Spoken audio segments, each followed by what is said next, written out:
So those were my sort of body skincare products.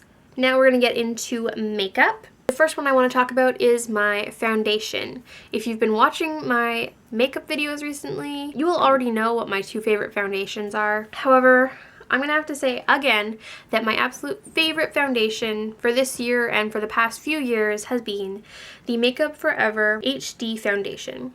I use the color N115. I know they've reformulated this and it is now the Ultra HD foundation.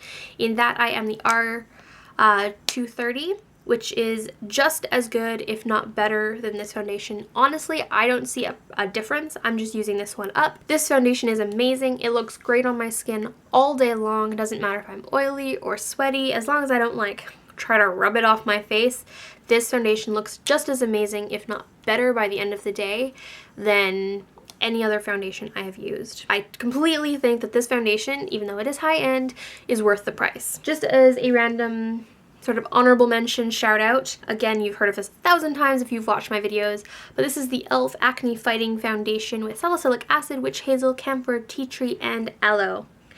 This foundation is somewhere between like $3 or $6. It is a drugstore foundation, and yes, it is from e.l.f., but it is so good. I can't say that it fights acne in any particular way, but it is just so beautiful. It's probably my second best looking foundation to the Makeup Forever. It has a great sort of squeeze tube bottle, so it's really easy not to get too much, and the color matches me great. I think I'm in the lightest color personally, and it doesn't cause any acne. It has never broken me out.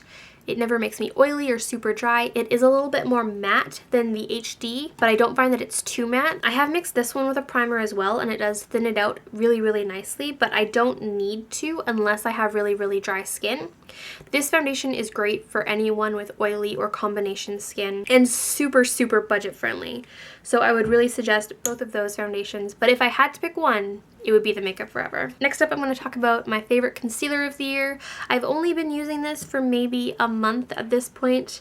It is the Kat Von D Lock-It Concealer, and I use it in the shade Light 16. I've used a bunch of concealers this year, but this is the best concealer that I've used all year. It's the best concealer I think I've used in a long time. I like it better than the Maybelline Age Rewind. I think that this one has better coverage, it goes on quicker, and it just... I like how it looks better. I feel that this one works really nicely if I want to use it just to cover up any problem areas and then use powder on the rest of my face and skip foundation entirely, whereas I don't think I could do that with the Maybelline. Pretty much everything else is going to be more color stuff, except for my eye primer. Again, if you watch any of my makeup videos, you'll know this is the only eye primer I ever use. This is the Essence I Heart Stage Eyeshadow Base.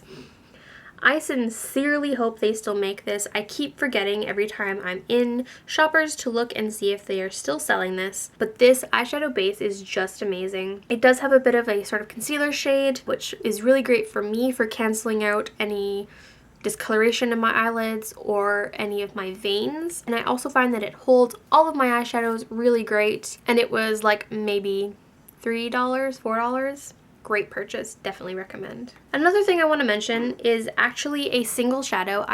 In my blog post I mentioned this as my favorite single shadow of the year. It's in my Naked Basics palette. Just shout out to this palette in general because I absolutely love it. But the one color in particular I want to talk about is Naked 2. I'm not sure if you can tell how much of a dent I have in this color, but it is deep. And I love, love, love this shade. It looks super boring and kind of taupey in the pan, but that's what's so great about it. That's what it looks like swatched on my finger there.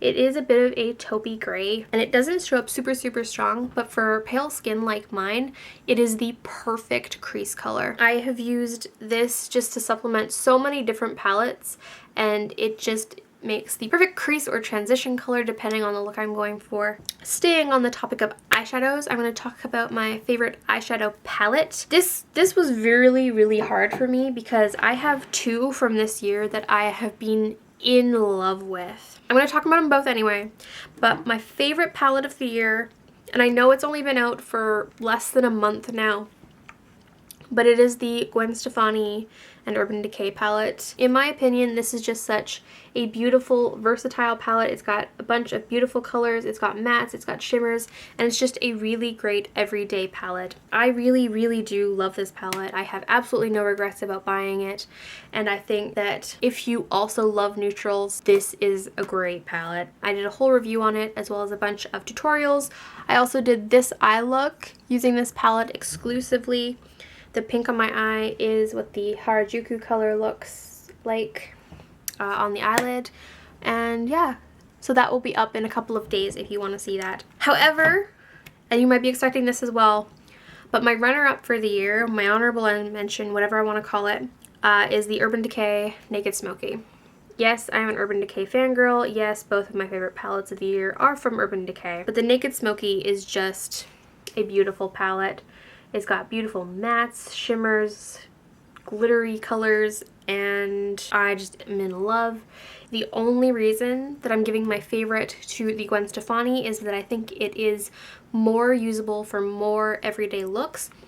Whereas while this palette is gorgeous for making tons of smoky, deep, metallic looks, it's not quite as everyday friendly as the Gwen Stefani. Alright, we're getting close to the end here. I just have a couple more products to talk about. I think first I'm going to start off with my brow duo. This is my amazing brow duo. It's what I've been using recently. It's the only thing I've been using recently.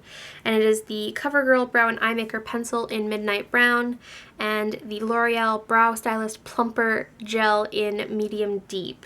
This brow gel has a teensy tiny little brush, which is really, really great for getting into my thin little eyebrows. And this pencil is just the perfect color. It's not too warm, it's not too dark. I personally like the pencils that you sharpen yourself better than the super skinny ones in the plastic tubes, because I find that those ones run out really, really quickly and they're always more expensive, whereas you get a lot more product in the like wooden pencils and they last a lot longer and a lot better value for your money.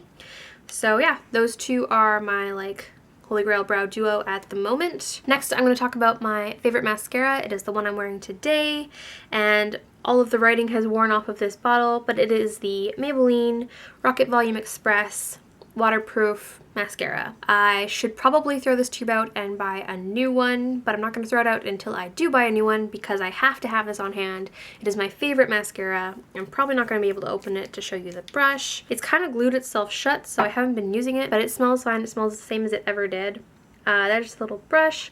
It's got very short bristles on a rubber brush. I just love how quickly it goes on, builds up volume really quickly. So yeah, that is my favorite mascara of the year. I have tried several other ones, both waterproof and not waterproof, and this one just stays. It looks amazing and I absolutely love it. One of my Holy Grail lipsticks, I actually picked 4 lipsticks for the year. I made an extra color category than what I have last year. So in my full blog post, I'll have a list including my favorite neutral, my favorite bright, my favorite dark, and my favorite red lipsticks. So I have 4 favorite lipsticks. However, my favorite lipstick, which might be biased because I recently bought it, but my absolute favorite one for right now that I'm going to mention to you is Rebel. You've seen it in a few tutorials recently and on my Instagram. It's like a cult classic. It's just a beautiful, deep berry color, perfect for the fall, and fall lips are my absolute favorite, so I think it's fitting that I choose one of my deep ones for my top 15 of 2015. My camera just died and I had to recharge it, so basically I went out to dinner and went grocery shopping and stuff, hence the lip change if you can tell. However, I only have one more thing to talk about, so let's finish up. So this next one is kind of a bit weird because I haven't really used this product for most of the year. This is the Urban Decay All Nighter Long Lasting Makeup Setting Spray. This bottle is almost entirely empty. I kind of stopped using it when I got my Makeup Forever Mist and Fix. But yeah, there is still a little bit left in here. But anyway, my point is this is still my favorite makeup setting spray, even though I didn't really have it for most of the year. First of all, the Urban Decay smells so good. It just sort of a fresh, really clean smell, whereas the Makeup Forever I feel is kind of florally. Yeah, it's really perfumey, like not heavily, but it is a bit perfumey, and I can't really use it if I have a headache or anything, but the Urban Decay has never bothered me. Yeah, I just feel like it works really, really well. So those were my top 15 for 2015 beauty products. As I mentioned a bazillion times, my blog post will be linked down below with all of my favorites from a ton of different categories. There's all kinds of things that I just didn't have time to mention here. There's probably a good 40 or 50 products mentioned in that post, so you should go check it out now that you're done. But before you go, don't forget to subscribe to see more videos from me. Give me a thumbs up if you liked this video. Maybe tell me your top 3 or top 5 products from the year. That would be really cool to know. Let me know if you liked any of these products or if you have something completely different to let me know about. So that is all for this video. I'm gonna stop rambling. So I will see you guys in the new year, I guess. Thanks for watching. Bye.